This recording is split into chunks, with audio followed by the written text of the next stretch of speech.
This conference will now be recorded. All right. So, Michelle, first of all, thank you for volunteering for the session today. See here. I can hear you. Can you hear me? Maybe I wasn't talking loud enough. Yeah. Oh no, it was my volume was just a little bit low. So no, I can hear you fine. Okay. So now, have you had an EPT session before? Only with Chloe and my other family members, like all my kids and stuff. Mm-hmm. Okay. Well, then you're already familiar with the basics of it. My approach and Chloe's approach are probably, I mean, as far as the actual technique goes, are probably really similar, if not maybe even identical. So, that with EPT, what we do is we use, muscle testing and forgiveness to really get to the root of what a person's struggle is, whether that's an emotional thing or in some cases even a physical thing. And as far as like whenever there's a distance here, whereas if we were in person, I would be doing the muscle testing on your arm. Basically, there's different ways to do it. I do it like just kind of using my finger. That basically like where if we were face to face, I would be tested on your arm. I just use my use my finger to test if something is weak or strong. Do you have any questions about that? I was just gonna say it looks like we called each other. Sure. We're black and white. Oh yeah. That's all. I was just being a little goofy there. Okay, do I have any questions? Is that what your question was? Yep. No, I don't know, like, no, I don't think I know any questions to ask at the minute. Okay. Okay, I'm gonna turn my phone off just to make sure it doesn't do any loud stuff. All right. So as far as like our focus of the session today, for you, what would be your desired outcome?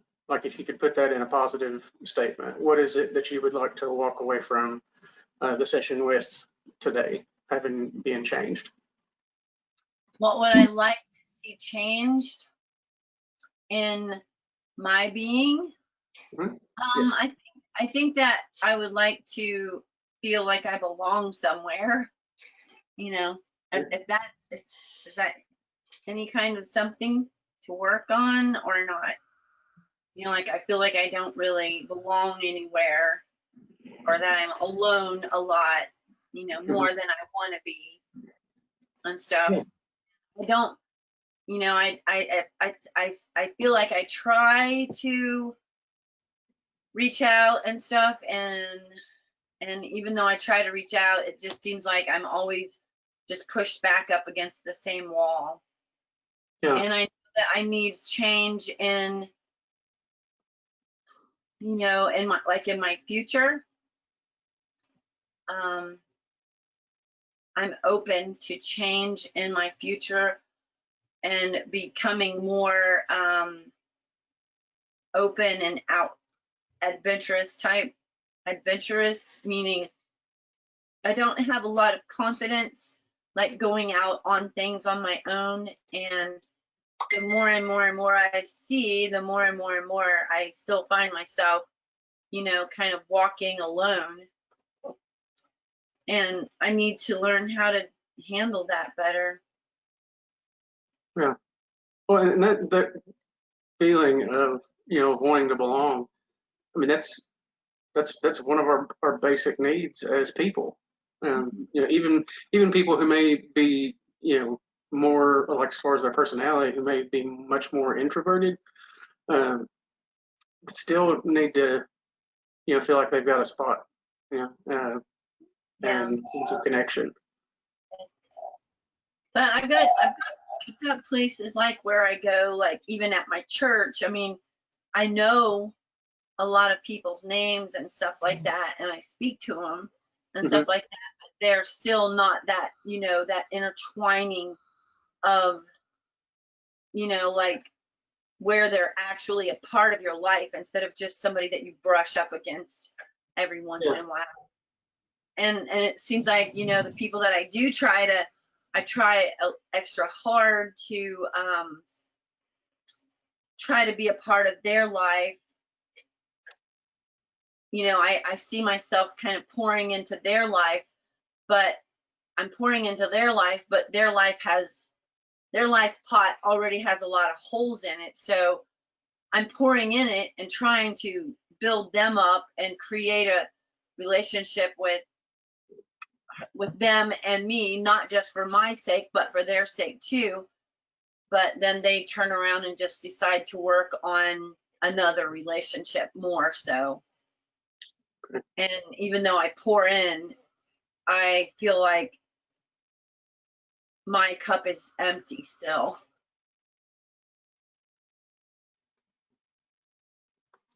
Yeah. Or maybe I'm,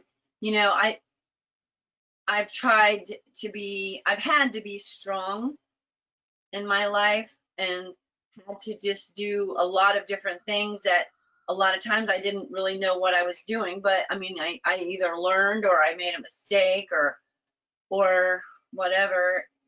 But I've just gone on, but sometimes I don't feel very strong anymore. Not just physically. I just mean, I feel like I'm just so emotionally tired of just trying to live out this life in this world, and I'm on my own all the time, or a lot. I mean, I know I have family, but they all have their own families and they all have their own friends and they're all doing all that, and I don't have that. And it's hard to do that when you're 59. Hard to make a bunch of new friends because most of the time people my age are married and they have their grandkids over and all that kind of stuff, but it doesn't work that way in my life all the time. Yeah. Well, and with the kind of just the condition that the world's in, it's that adds even another layer of complexity. Yeah. To it. Although I don't really feel like the coronavirus stuff has, I'm one of the people that I've been working out in the public all the way through it. Okay. I was in a job that was considered an essential. So I really haven't been isolated or anything like that, other than the fact that my life in general is more isolated, though I don't want it to be. Yeah. Okay. Well, what I'd like for you to do is actually, first thing we're going to do is what's called establishing rapport. You've probably done this, in sessions with Chloe. If you've got your magnets there, we'll take the green sides and put them on either side of your head. And this is just a way of sort of bringing both sides of your brain into balance. Okay, and just creating more of a connection between yourself and me. Okay.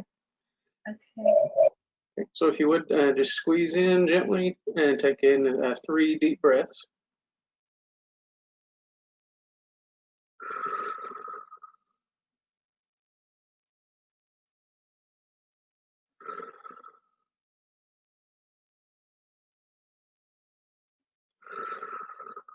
And after you've taken those breaths, you would leave the magnets on each side of your head and place one finger kind of just above the bridge of your nose and the other like behind your head, kind of right where the skull starts to kind of like meet your neck. Okay. And one where my skull meets my neck. Yes. Yep. Okay. And then just take a deep breath.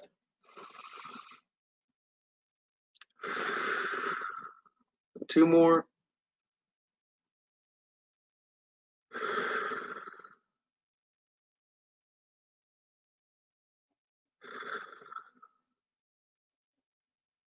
Okay, and after you're done, you can put those magnets down.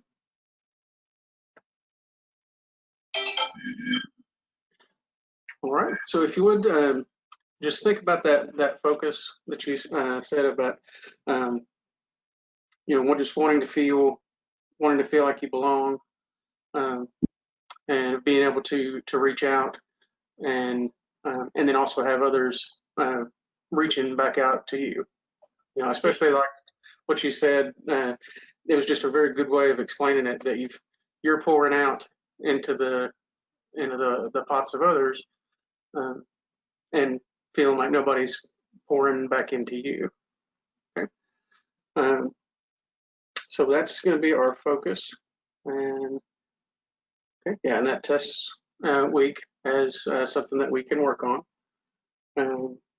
What issues? Okay.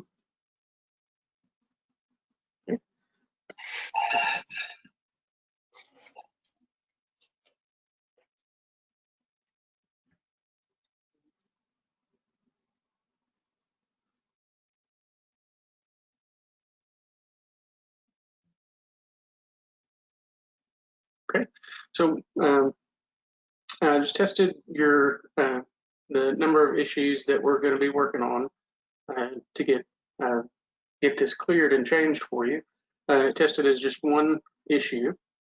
And as far as stage of healing, it tests at stage 3, which with EPT, that is the stage called bargaining, which is where we know something is not what we want it to be, and we're just basically like trying to do anything that we can, anything we can think of to try to fix it. So we try one thing, that doesn't work, so we switch to something else, and that doesn't work, so then we switch to something else. We're using every tool that we've got in the box to try to make some change. Does that resonate with you? Does that feel like where you've been at? No, because I reckon that would probably mean like the way that I really try. I mean, like there's days when I try to do something about it when I do feel alone, and I just wish that I could just have someone there. And like I got a swimming pool at my house this year, which it's not a great big swimming pool, but it's like everybody that I invited, they either didn't answer, or they already had some kind of plan to do something or whatever. And it's like I start out feeling pretty good because I'll say, well, maybe I can call them and maybe they'd like to come over, and I can share my swimming pool with them and just let them have a nice time because it's been so hot and everything like that. And then to find out that, like all down the line, everybody's either they're not home, they don't answer, or, they already have other plans. My one friend in particular, I really have reached out and poured out a lot into her. And, she's just kind of oblivious to the fact that there's sometimes when I need help too. And I could use a friend, and she just doesn't see it. But she is younger than I am, and she still has little children, where I have little grandchildren. Yeah. Do you know them? Well, especially when you're that strong person and you're in that supportive role, a lot of times it's easy for people to just forget that you're strong all the time. Yeah. I feel like my kids feel that way too, because I've always tried to be there for them if they had emergencies or whatever. And I just don't think that anybody realizes that it's getting harder and harder for me to live on my own and by myself. And I know there's lots of changes that I need to make in my life in order for my older years to be better, and for all of my life's efforts not to just be lost by poor health or whatever, you know, and then your place has to get sold because you got to pay these doctor bills up to here or whatever. And then you wind up not being able to leave anything for your kids and stuff. Well, I think that's a, I mean, that's a realistic fear that a lot of people have, especially, you know, as they progress through life, just that fear of, uh, you know, of just, yeah, of just being alone or forgotten. Yeah. And I sometimes feel like, you know I shouldn't feel this way, but sometimes I just feel like I'll never meet someone that would like me and want to spend the rest of their life with me and actually have a life with someone. Because I really don't feel like any of the people that I've ever been with or been married to, however you want to look at it, have ever been someone that really loved me and really wanted to be a part of my life. And I really don't know how that feels.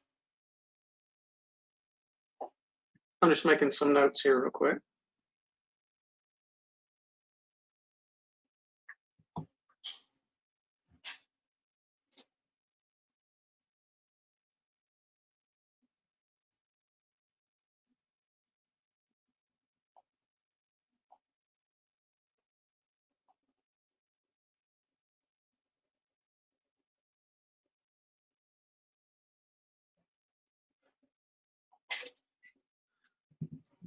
Well, a minute ago, I heard you say that that you felt like you shouldn't feel, you know, feel this way, and I would just encourage you, you know, to consider that, you know, our emotions, the things that we feel,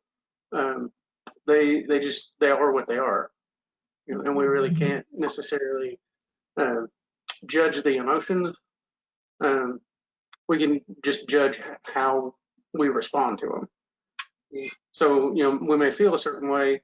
Um, and one of the things we especially do with EPT is we just, instead of trying to ignore it, trying to push it aside, we say, you know, we acknowledge it. And, and then, you know, through EPT, you know, we find what the root of that is, we fix it, forgive it, and we're able to release it. And um, the good news is you're going to get to walk away from this session today with a completely different emotional energy around uh, around this feeling of lack of connection and lack of belonging. Yeah.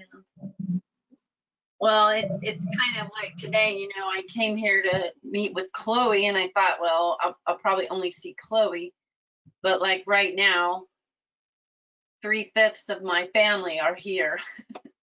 Kind of doesn't make a lot of sense, does it, in this moment? But all the other moments, it's not that way. Yeah. Well, it sounds, you know, it sounds too like you may earlier you mentioned, you know, church and faith. It sounds like maybe God knew that you were going to need that support and connection, even though they may not be, you know, sitting in on the session. You know, they're still there, you know, and having those good intentions for you. Yeah. I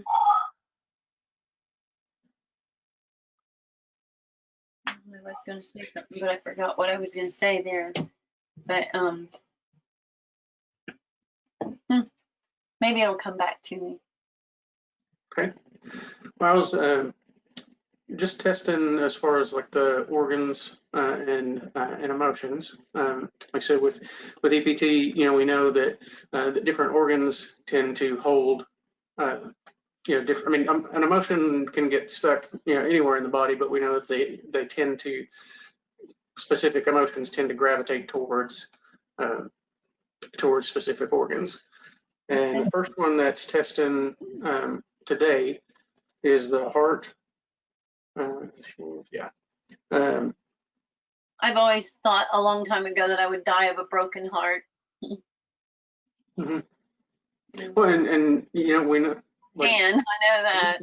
Yeah. Well, the research has shown that, I mean, there's a degree of emotional pain where you physically feel it. Yeah. You know, you feel it in your chest.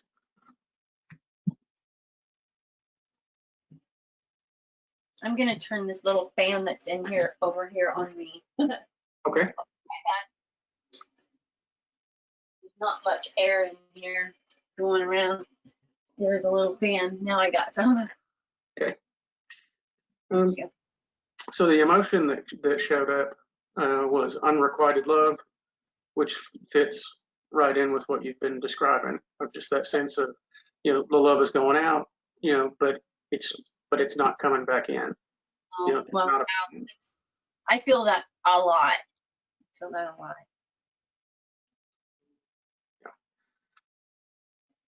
and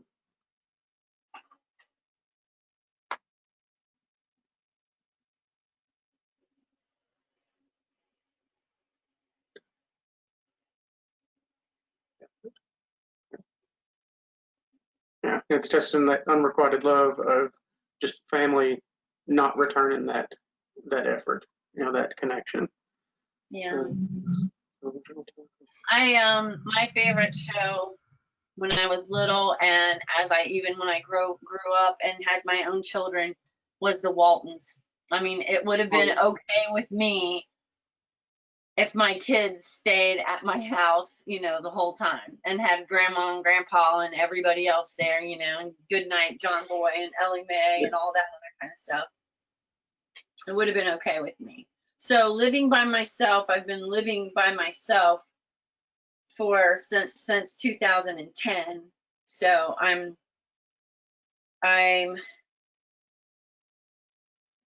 try to stay busy a lot.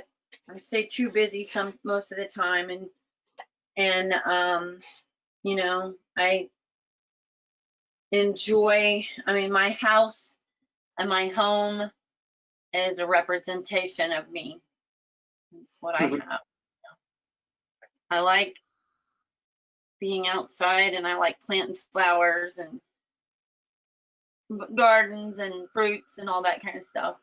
I just wish that there was someone, even when all my kids were younger, I always felt like the little red hen. You know, I don't know if you have ever heard that story, but the little red hen, you know, she was always busy doing stuff. She planted the corn, and she tried to get people to plant the corn with her, and they wouldn't plant the corn. So she said, "So I will plant the corn." And then the corn needed water, and then she wanted to, you know, she was trying to get everybody to get on this bandwagon and say, you know what, once this corn grows up, we're going to have cornbread or whatever. And nobody would get on the bandwagon with her. And so through the whole thing, you know, and then at the end, she said, you know, she did make the cornbread, and everybody came by, and she just kind of told them, like, you know what, you weren't here when we planted the corn, you didn't water the corn, you didn't tend to the corn, you didn't pick the corn, so you won't eat the corn.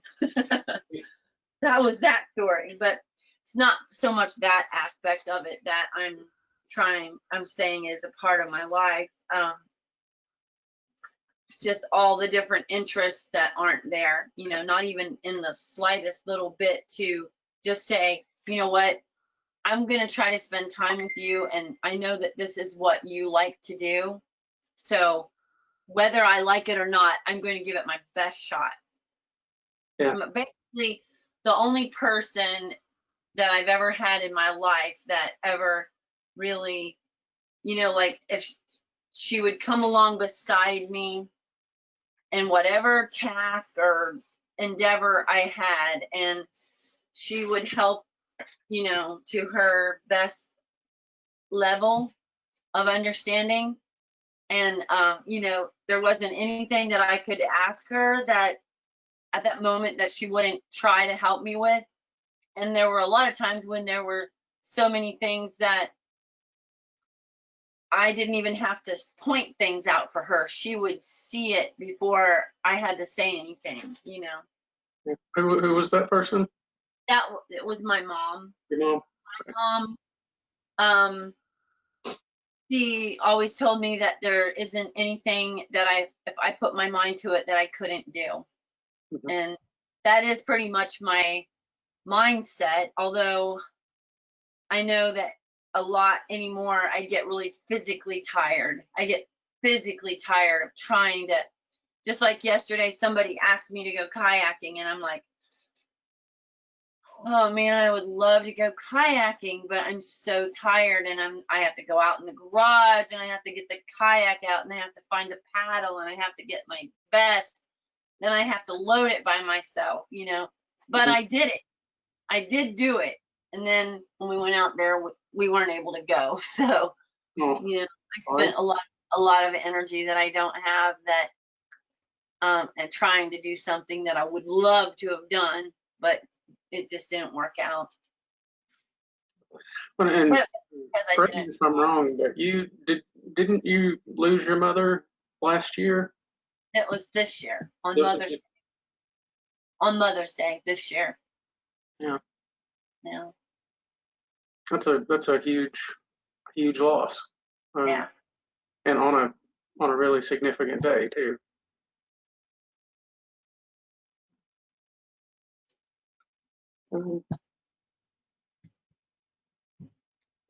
So I was testing if there was an original time that this pattern, this emotional pattern of Been there love for, going on but not coming back in, and it tested as that you felt something similar um, at around age 12. Does that age, I guess, is there anything that just comes to mind that was a significant event or experience where you felt like love was going out but not coming back in?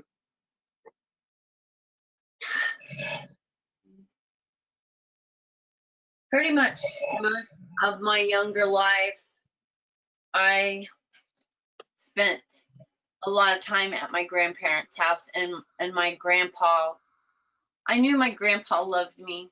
You know, he always loved me.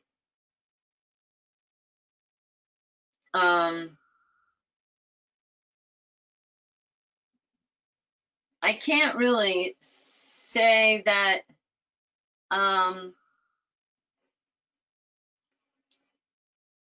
I don't really know of anything that I can think of right off that happened at the age of 12.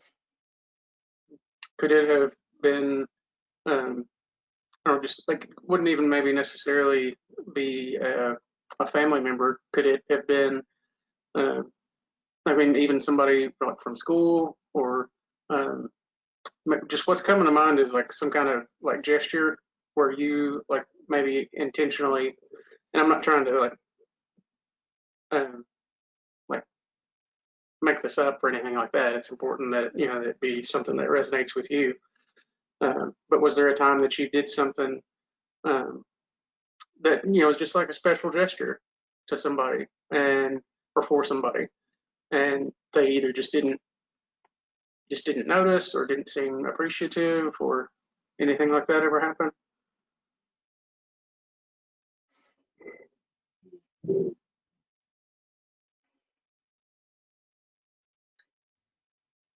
Not there is anything that I'm not thinking at the moment. Mm-hmm. Nothing comes back.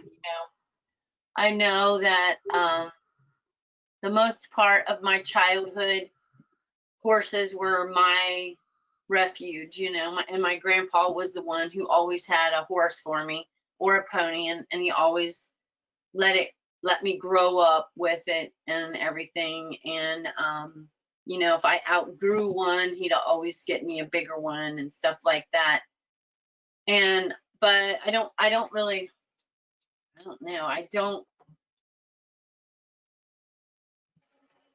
really ever remember as a child ever being extremely, extremely close to anyone. It's like I was always felt like, I liked people, but I only let them so far.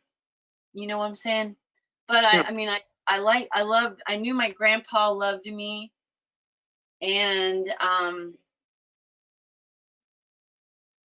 but even through school, I didn't really have, I was friends with everybody, and I'm not unfriendly, but I just never knew how to cultivate close friends.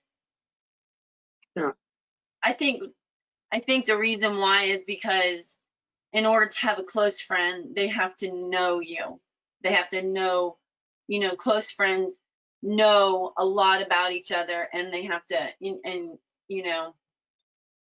it's through that's how they become close friends, I reckon. But I had a close friend or a friend out in South Dakota, but she passed away already. She was a good friend to me, even though she was not related to me. She was just a very easy to be friend with. Yeah. Very nice lady.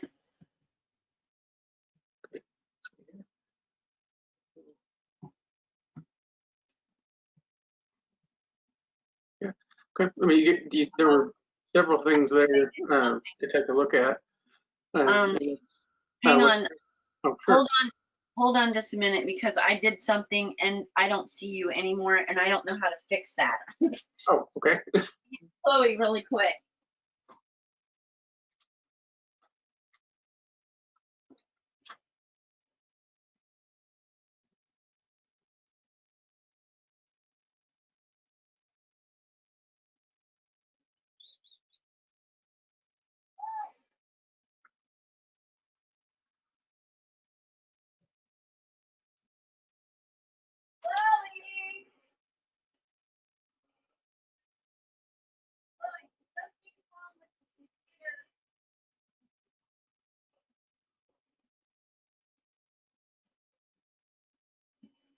She's coming.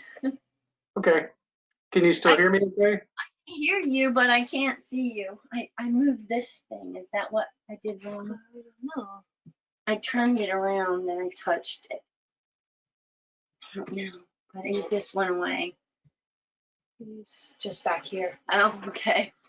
There he And is. you can do this. No, I'm not going to do anything with it. I didn't know it did anything. There. Are you all good? Yeah, I just lost him. Can I have a drink of water? My ice cup right there. That one. Okay, sorry about that. Oh, no problem. I'm glad it sounds like it was an easy fix. So, Yeah, I touched something and I didn't know it was something that you do something with, and I obviously, thank you. Thank you. all right. So, yeah, there were a few things there that you mentioned, your grandfather and that relationship and the relationship with the horses as a refuge, and uh, what it's testing as is feeling that unrequited, unreturned love at age 12, just because of not knowing, like you said, just not knowing how to cultivate um, those close friendships, those close relationships. It was kind of like, I think when I was younger, I don't really understand the loner aspect of it, like I've always felt that way. I've always wanted to be in a group, but I've never known how to. Mhm. I felt that way for a long time. And I don't know when it started actually.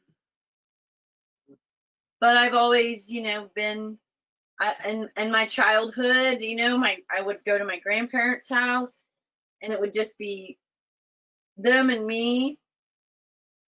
And a lot of times I would be on my pony and they wouldn't even know where I was, and looking back at it, I just wonder, what they did think, I mean, it was a while ago when I was a kid and it was a lot safer back then. But some of the things that I did and the places I went were very isolated, and anything horrible could have happened, I used to drive a little pony in a cart on the road, and no cell phone, no nothing. They didn't know where I was. They didn't know if I got hit by a car. or anything like that, but I didn't even think about it. Just went and did it. Well, and too, especially like if it was out in the country and stuff like that, like it's, if school wasn't in session, uh, it's just not uncommon for the kids to wake up, have breakfast, head out, and then, you know, everybody just kind of trusts that they're going to come show back up, before the sun goes down. Yeah. Yeah. Yeah, but I mean, looking at it from an adult point of view, and knowing more now than what I obviously did then, I don't think that I would let my kids do that or my grandkids do that today. I would go with them. Mhm. But, I do know that living alone has made me learn a lot of things, not always so much things that I wanted to. It's just things that I had to because there was no one else there to do it but me. So Yeah. it's been a good thing as far as learning different things, but it's also very, very lonely, when you're just there alone by yourself all the time. Even if you do things that you enjoy and stuff, sometimes you look at it and you think, what am I thinking? All I'm doing is just stuff that's just more work. Mhm. So I'm trying to change that, trying to get rid of a lot of stuff, trying to just lighten things up so that if I want to, I'm up for if God wants me to move. Or, I used to think that I wouldn't want to even travel outside of the United States, but then I have to start, quit living in a fear factor of what could happen and so on. Yeah. Well, like you were saying earlier that you'd said that um, wanted to feel more confidence, and more adventurous. And most of the time, adventurous people travel light, because they never Well, know, what they're even going to like be doing. Chloe has taken vacations by herself with her 2 kids, which, I kind of worry about that kind of stuff because, when you have children, all anyone has to do is get one person, one of your kids between you and them. And, they pretty much have you in a pickle in any kind of way. But she's very adventurous. Amber's really adventurous. She travels by herself too and doesn't think twice about it. Navarre does. Levi's done it. Brittany has too. They'll have. Well, today we're going to clear out that energy of that uh, unreturned love, um, to make it easier for you to step out into those spaces of adventure, whatever God's plan for you may happen to be. So if you would you go ahead and take the green side of the magnet and just put that over your heart.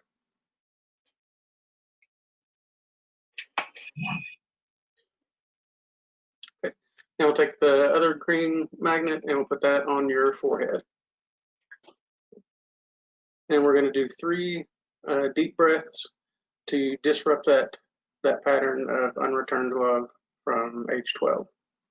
So deep breath.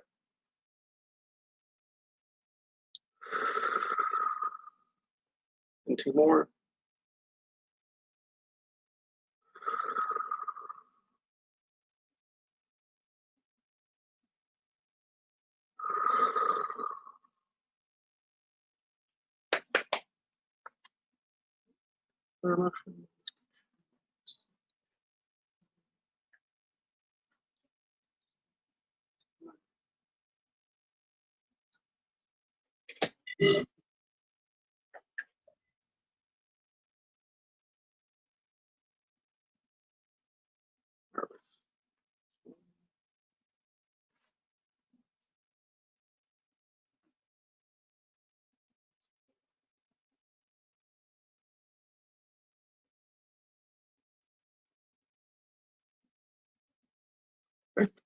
Um, so it's just testing for any other emotions. And it's testing as on that picture of, of whenever you were 12. Um, I'm sure you're familiar with the term, empath, which just means kind of like feeling or sensing other people's emotions. And what's testing is as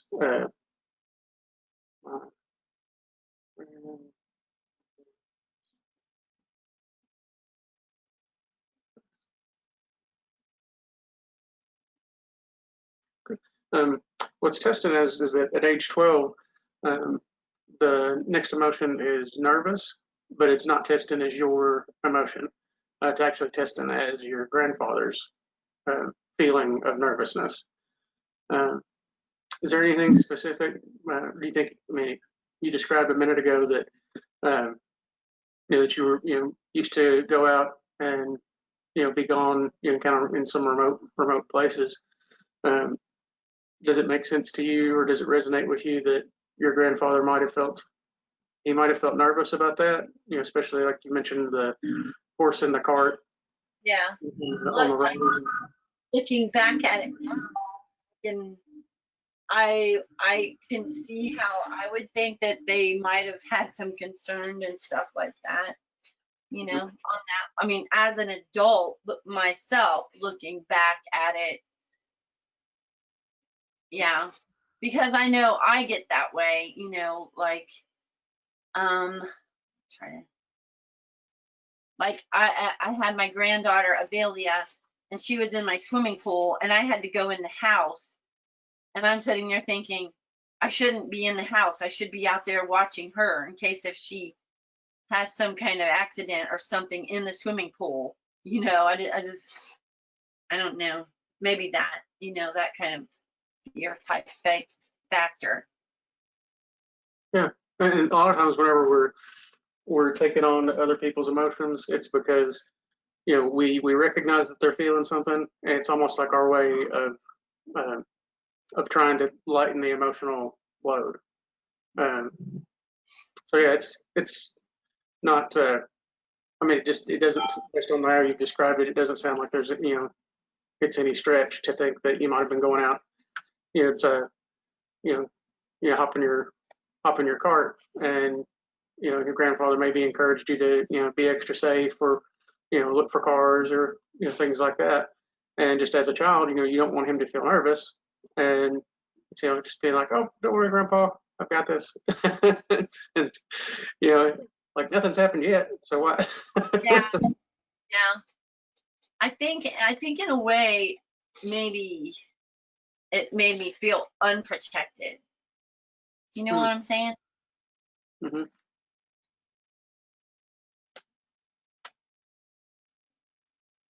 I mean, looking back on it, it kind of does. It makes me feel like, I wasn't very much protected.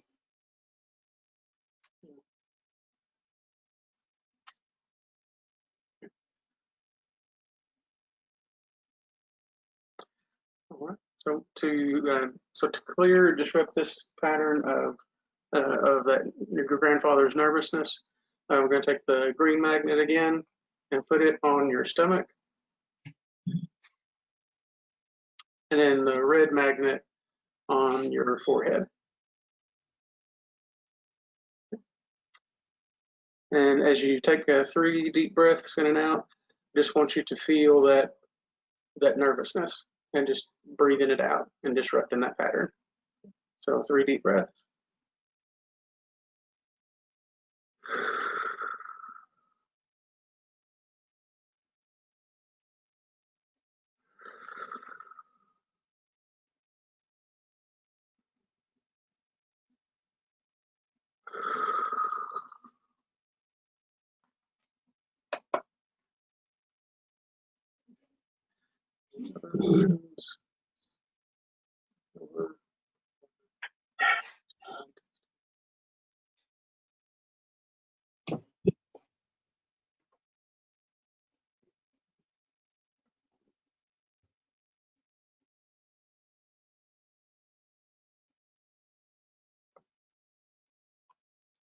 Okay, so I was just testing for other emotions, and the next one that's coming up, the organ it's testing is your left.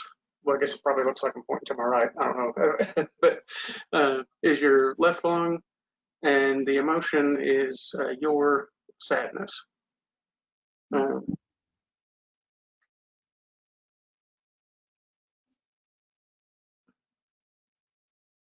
So if you were to finish, kind of like fill in the blank, um, how would you finish the statement? I felt my sadness at age 12 because, and then how would you fill in that blank?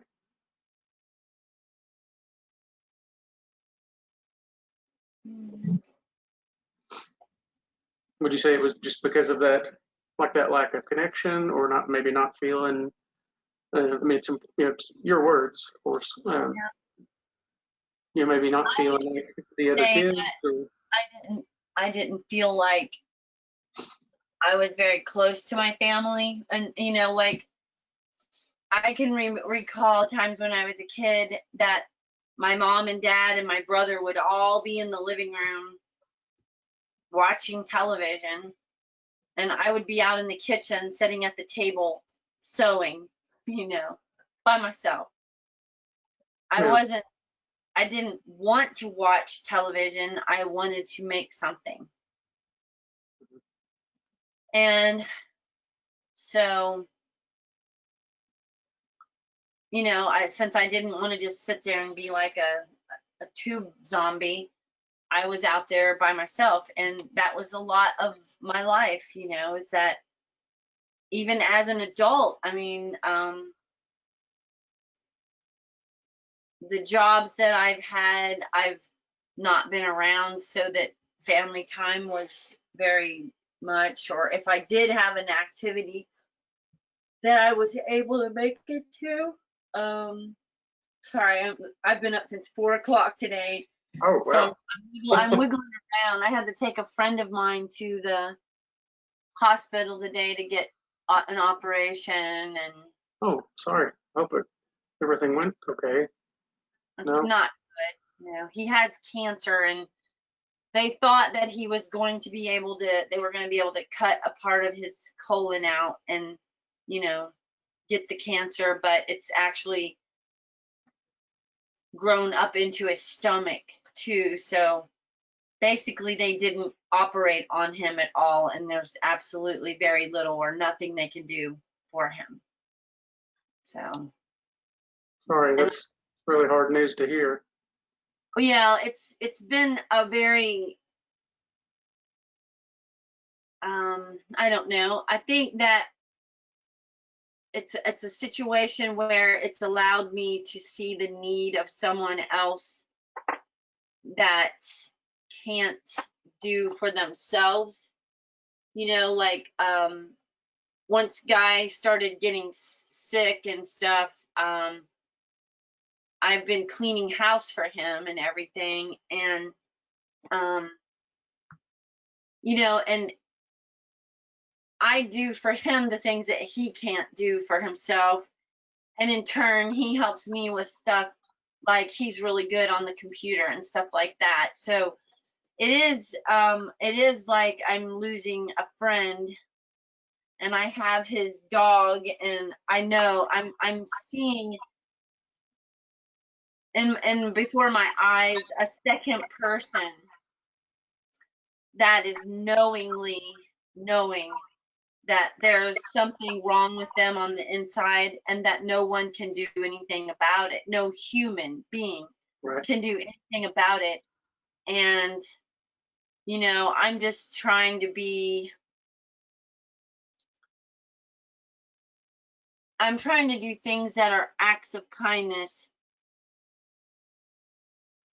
so that he'll have kindness in his last days. Yeah. Because he doesn't have any kids.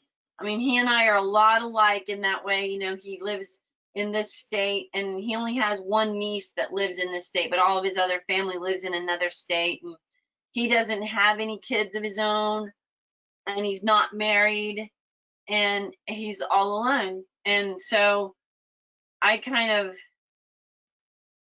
you know, it's kind of like we've walked beside each other a little bit and through life. And it's really I was there when the doctor told him that he has colon cancer and that he has a mass in his cancer and a bunch of little bitty tumors in his bowel and stuff like that. And I'm sure you know, and I a lot of times put myself in other people's shoes and wonder, you know, what that feels like to knowingly know that there's something wrong with you and that it's killing you, you know, or that it's eventually going to kill you. So I just try to have compassion for him. His doctor called me today after they went in and you know, looked at everything, and you know, they were anticipating operating on him today, but they just, after they scoped him and stuff, they realized that it's no use right now. A minute ago, just as you were sharing just some of the ways that you're trying to walk with him through, you know, Yeah. this part of his journey, what you said is what came to mind, is just how fortunate, you know, despite this awful situation that is, just how fortunate he is to have a friend who is so as compassionate as you to support him through that process. I think that's what happens when you've lived in pain. You know what pain feels like, and you don't want anyone to be there. Yeah. At least not by themselves.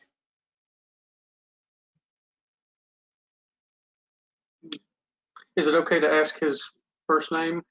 His first name is Guy. Guy? Yeah.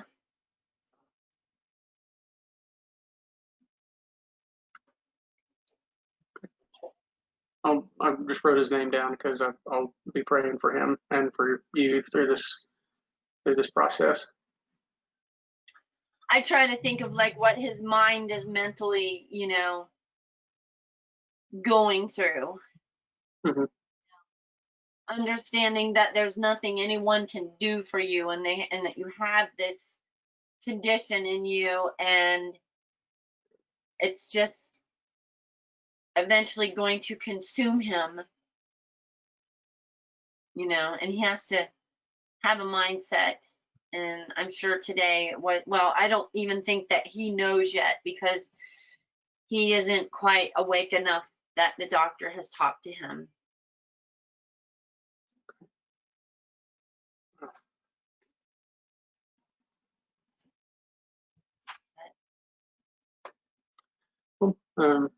Well, and whenever he does, you know, get that news, you know, I have no doubt that you're gonna be there, you know. Yeah. If not physically, then at least emotionally. Try and help him do the things that he wants to do on this earth while he's still here. He's, you know,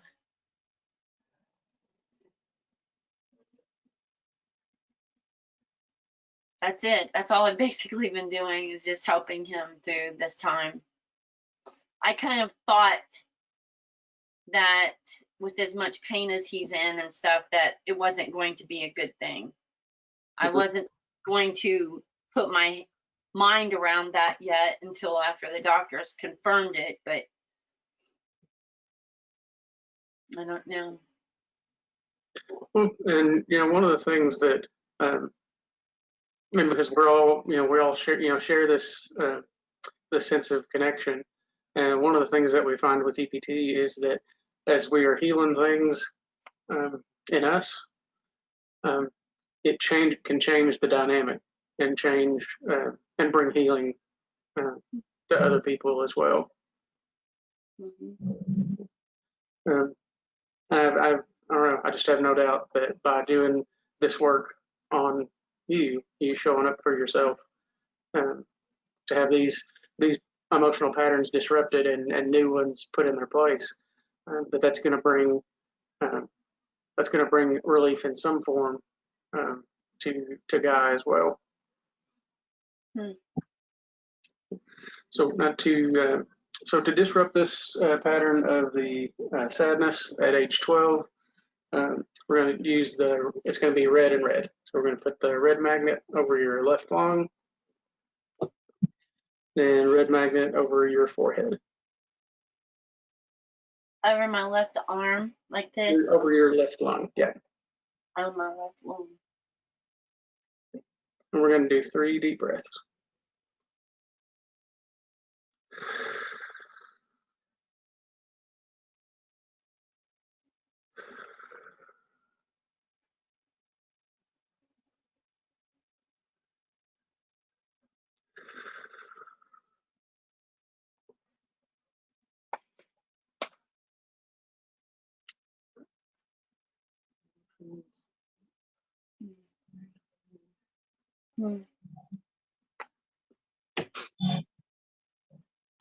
All right.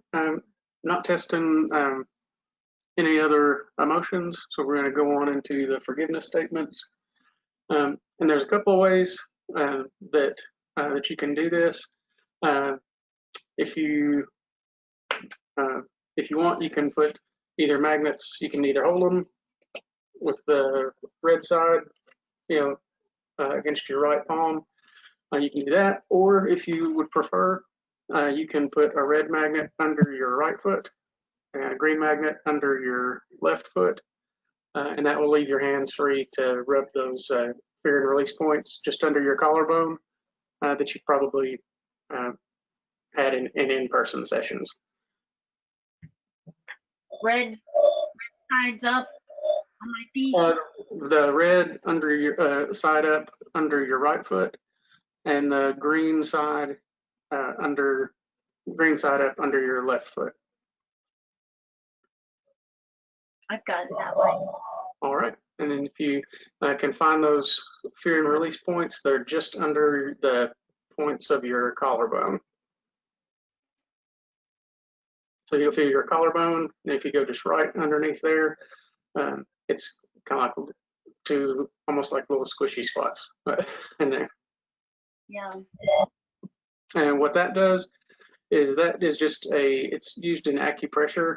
They call them fear and release points because it's basically sending a message to your body that as this energy is moving, as it's coming up, that it's okay to release it. And something that I, in fact, encourage clients to do themselves is to just kind of to get more practice or more awareness of how those emotional energies kind of move in your body. Is if you're watching a TV show or a movie, or if you hear a song that brings up an emotional response, just try rubbing that and just see how your awareness of it changes. So, and we're going to do these statements, and if you need to change it to make it more true for you, absolutely feel like you can, you have permission to do that. If there's anything that comes to your mind, feel free to go ahead and throw it in. And if anything is just too difficult, or just feels too difficult to say, it's okay to say that too.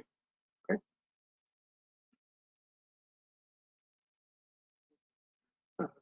I give myself permission. I give myself permission To call up and release to call up and release anything and everything that does not serve me. anything and everything that does not serve me. I can say yes to it. I can say yes to it. I can acknowledge it. I can acknowledge it. And I can release it to God's love and light. And I can release it to God's love and light. To God's light. Mm-hmm. God's love and yeah. And I can release it from my spirit, mind, and body. I can release it from my spirit, mind, and body. A deep breath.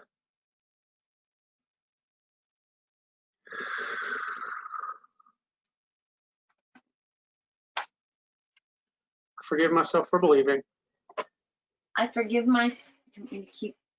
Keep doing that. what's that? Do you want me to keep rubbing those spots the whole time? Yeah, unless it starts to feel uncomfortable or something. Okay. All right, go ahead.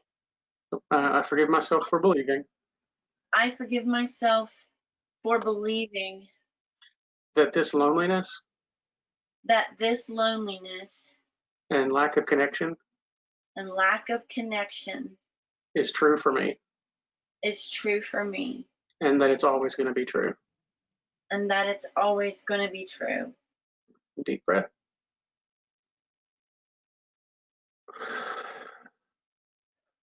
I love and accept myself, I love and accept myself, making space making space for close, committed relationships, for close, committed relationships, knowing knowing that as I make that space, that as I make that space, God has already decided who is going to fill it.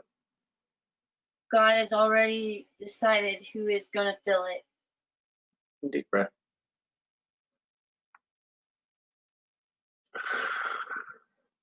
Forgive myself for believing I forgive myself for believing that this lack of connection that this lack of connection is my fault, is my fault because I feel like I've never known how to have those friendships. because I don't know how I've never known how to have those friendships. Deep breath.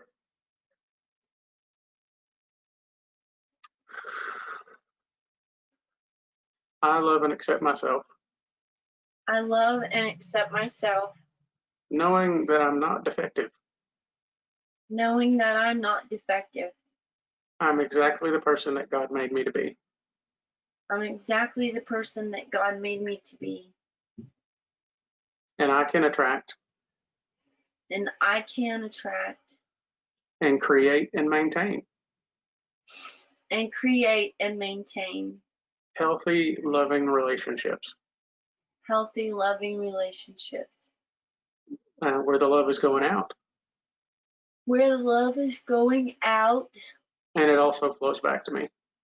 and it also flows back. Deep breath.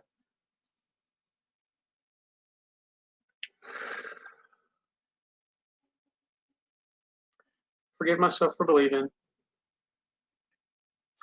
I forgive myself for believing that this pattern can't change that this pattern will never change and that I'm going to be left alone, and that I'm going to be left alone, having to figure it all out by myself.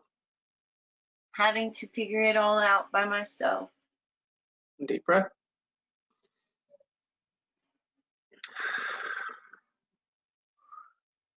Forgive myself for believing I forgive myself for believing that days like today, that days like today, where 3/5 of my family are right here with me, where 3/5 of my family are right here with me, have to be the exception instead of the rule. has to be the exception instead of the rule. Deep breath.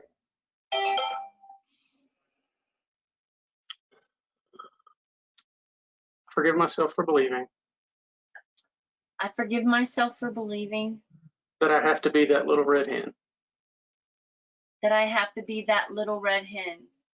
and I give myself permission And I give myself permission to be whatever kind of hen I want to be. to be whatever kind of hen I would like to be. Deep breath.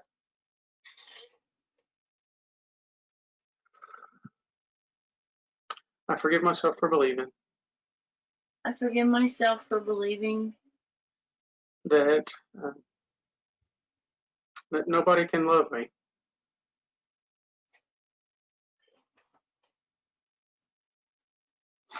that nobody can love me, and that I have to keep my true self hidden and that I have to keep my true self hidden so that I don't get rejected. so that I don't get rejected. Deep breath.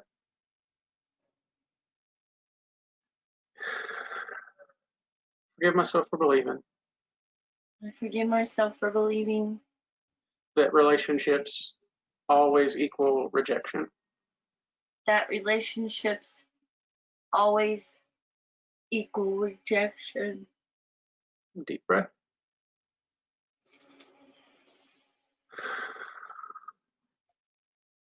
And I give myself permission I give myself permission to receive relationships to receive relationships and to receive love. and to receive love. Deep breath.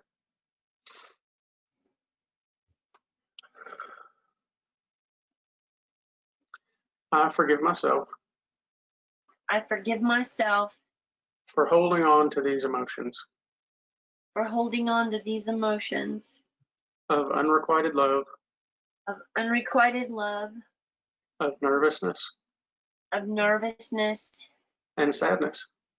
and sadness. And deep breath.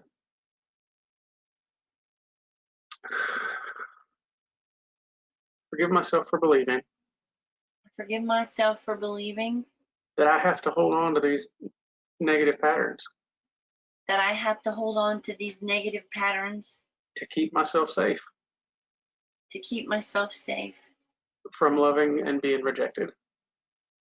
from loving and being rejected. I forgive myself for believing I forgive myself for believing that I have to hold on to these reminders that I have to hold on to these reminders to keep myself from opening up too much of my heart. to keep myself from opening up and Yeah, okay.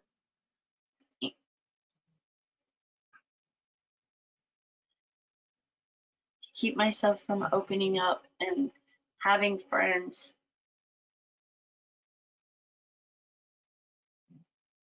Take a deep breath.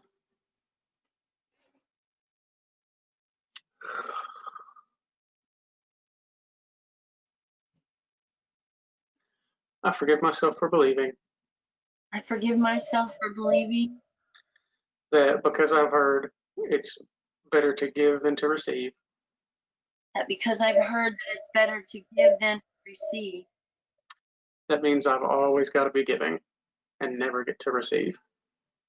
that it means I have to always be giving and never receive. Without these patterns, Without these patterns, I'm free to receive. I can freely receive Yeah, and not feel guilty and not feel guilty or feel like, oh, that I should be doing something. I shouldn't just be getting this. or feel like I should be doing something and that I shouldn't be getting this. Deep breath.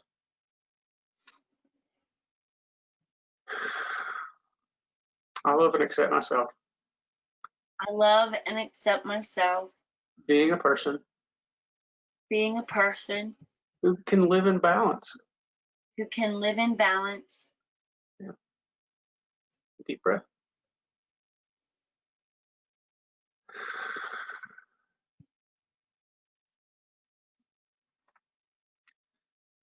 I forgive my friends and family I forgive my friends and family for all the times that I've needed them for all the times that I've needed someone and they haven't shown up for me. and no one has showed up for me. Deep breath. Forgive myself, or I forgive my friends and family I forgive my friends and family for all the times for all the times that I've been standing in front of them, pouring into their pot, that I've stood in front of them and poured into their pot, and they haven't noticed how empty mine is getting. and they haven't realized how empty mine is. Yep. Deep breath.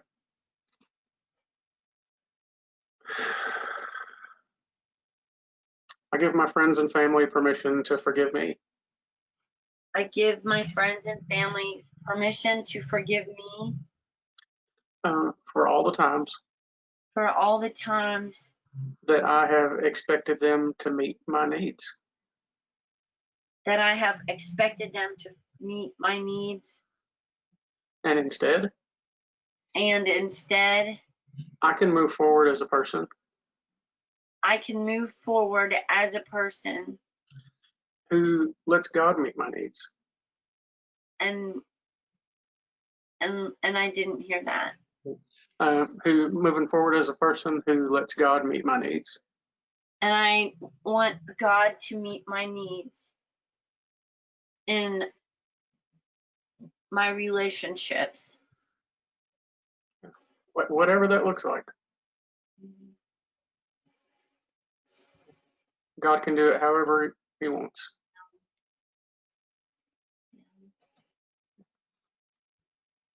Take a deep breath.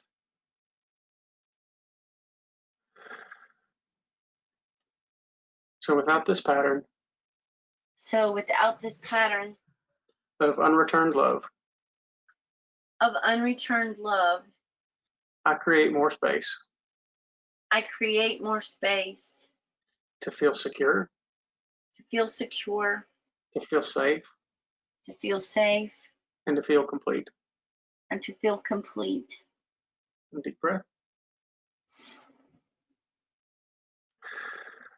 I give myself permission I give myself permission to feel secure and safe in who I am, to feel secure and safe in who I am, and complete as exactly the person that God made me to be. and complete in exactly the way God made me to be. Deep breath.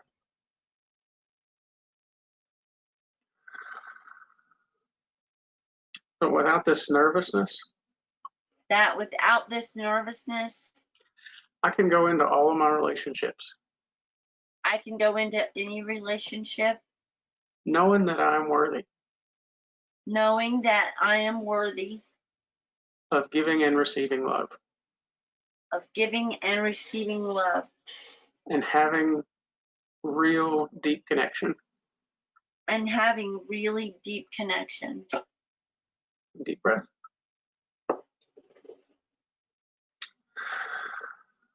And as I create and attract these relationships, And as I create and attract these relationships, I can be calm and content in the process, I can be calm and content in the process, knowing that the people who come into my life knowing that the people that come into my life are exactly the ones who are supposed to be there. are exactly the ones that are supposed to be there. Deep breath.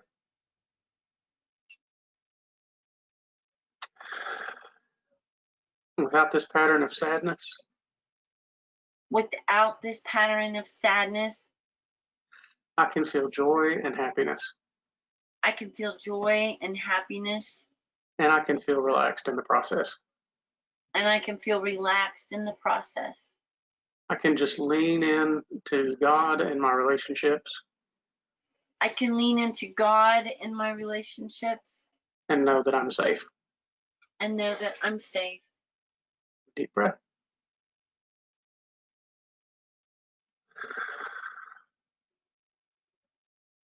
Are there any other statements that are coming to mind for you? No, I think that it was very clear that I've I've carried a lot of senses of insecurity and kind of guarding myself because I don't ever feel like anybody's ever protected me. You know?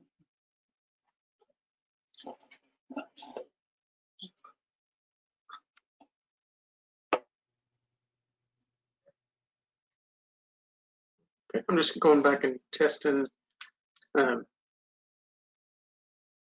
testing the numbers here.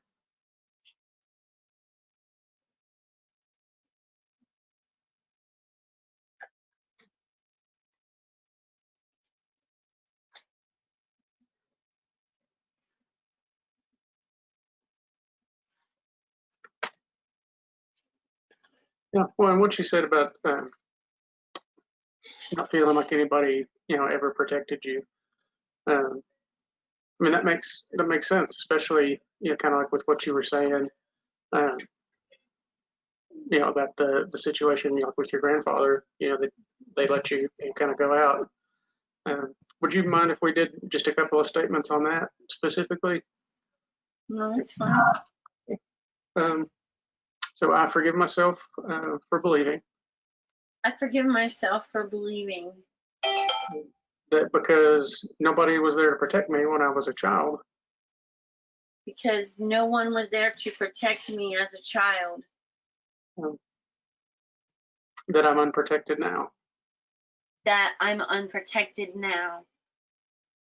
And I can speak to that 12-year-old little girl I can speak to the 12-year-old little girl that's inside my heart. that's inside my heart. And I can say, don't worry, I am going to protect us both. I can say to her, don't worry, because I'm going to protect us both. Because I'm an adult now. Because I'm an adult now, And I will protect you. and I will protect you. Deep breath.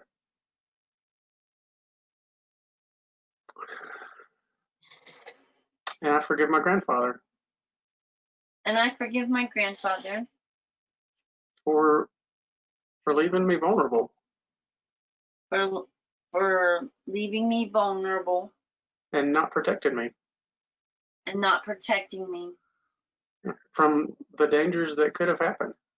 from the dangers that could have happened. Deep breath.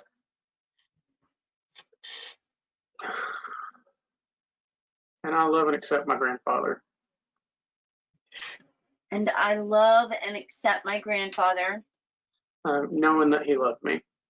knowing that he did love me. Yeah, even though he wasn't as protective as I needed him to be. Even though he wasn't as protective as he could have been. Yeah. Deep breath.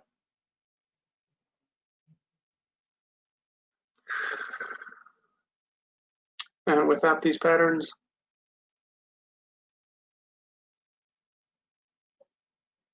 And without these patterns, I am free I am free to receive God's love and protection.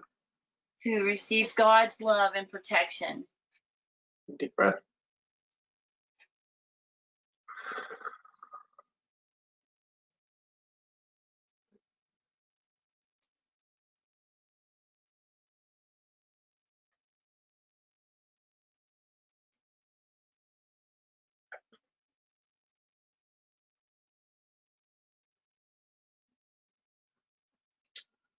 Okay, so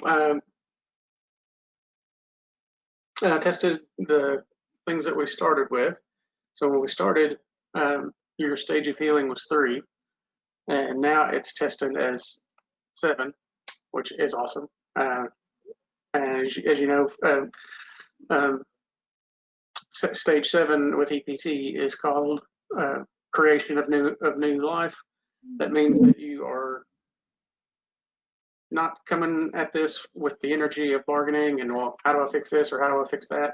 Yeah. Just stepping into it and being ready to, to just move forward and live from this new space of creating connection and attracting connection. And when we started, your distress at the thought of doing that was testing as, like, on a scale of 1 to 10, it was testing at a 10. And that's the number that we want to see go down. And when I just checked it again, now it's testing as 0, that there's not distress, not even on the radar. And when we started, your elation or your positive feelings about creating and having that connection, was only at a 3, and that's a number that we want to see go up. And again, on that scale of 1 to 10, now that elation, that positive feeling, is testing at a 10. So Wow. it was a complete reversal there. So you did fantastic. Thank you. Do you have any, I guess, any questions for me or anything else that is coming to mind? Hmm.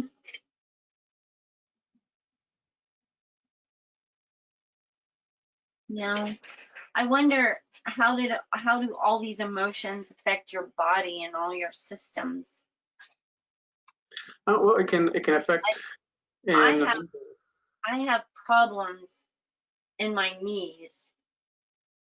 Does that mean anything in particular when stuff goes and settles in your knees? I mean, it can. My heart, my lungs and stuff. Yeah. Well, and I've seen. I think it was in 2012. Mhm. This was 2012 or 2011. The CDC published findings from some studies that were done that showed that about 80% of physical illness or disease has either an emotional component to it or just a flat out emotional root cause. Huh. Yeah. And well, and Dr. Annette one time, and she can probably share this story if we have time, way better than I can.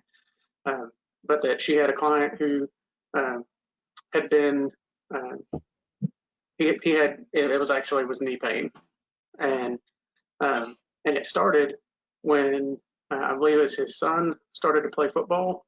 He was just, I can't remember if he was at a game or a practice, and he saw somebody get tackled, and all of a sudden he started having pain in his knee. And after they worked on it, what it ended up being was that he had had a knee injury related to football way back, and it had healed.